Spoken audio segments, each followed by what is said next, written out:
Welcome back. Now we'll shift our attention to the investigations into the Delhi riots that took place in 2020, and there's been a series of judgments and orders on the part of the trial courts in Delhi which have of course pointed fingers at the involvement of a possible conspiracy. And it's been 3 years now since February 2020 since the riots took place in East Delhi, and now going by the evidence presented in 2 cases, including a judgment in 1 case, the broader plot to target Hindus has been established. Now, in 1 such case, the additional sessions judge, Pulastya Pramanchala of the Karkardooma courts, has convicted 9 men for arson as well as theft in the complaint that had been filed by one Rekha Sharma, whose house had been destroyed during the Northeast Delhi riots 2 years ago.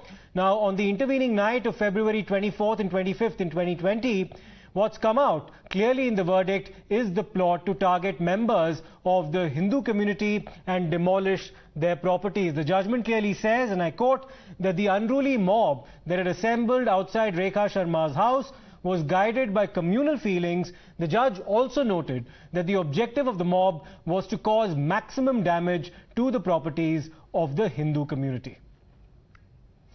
Now, the Bharatiya Janata Party has weighed in and has claimed validation over its own claims that there was a larger conspiracy afoot to target members of the Hindu community during the Delhi riots that took place 3 years ago.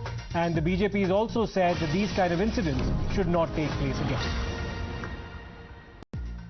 Well, on basis of Rekha Sharma's complaint, 9 people have been accused and then charges has been framed. Now the sentence has to come probably next week. But the concern is that there's a mob frenzy because of the religious frenzy, and then mob was led by an idea of a religion, and then houses of a particular community, Hindu community, were looted, vandalized and burnt, and then target was Hindu community. So the court has given a verdict, and then we are hopeful that the people will take lesson out of this, and then they won't do something of this sort again.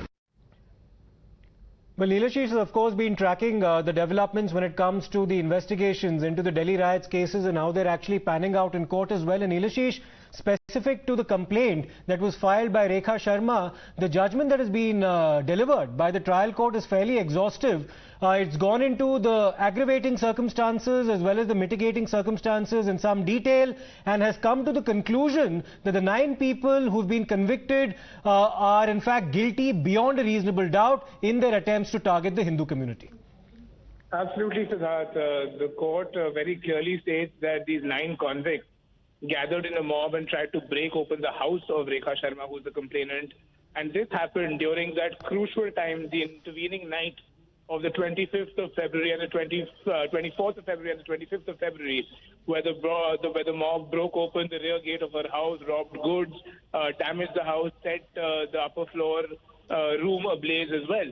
Now, these allegations were looked into by the court, and finally the court has held that these 9 people are guilty of offences including rioting, unlawful assembly, mischief causing damage, mischief along with fire and explosives.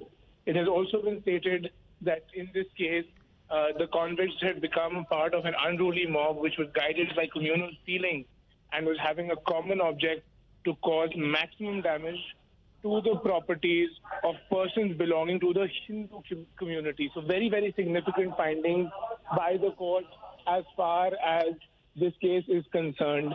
And now these 9 people have been convicted, and the quantum of sentencing, the hearing on the quantum of sentencing will take place on the 29th of March.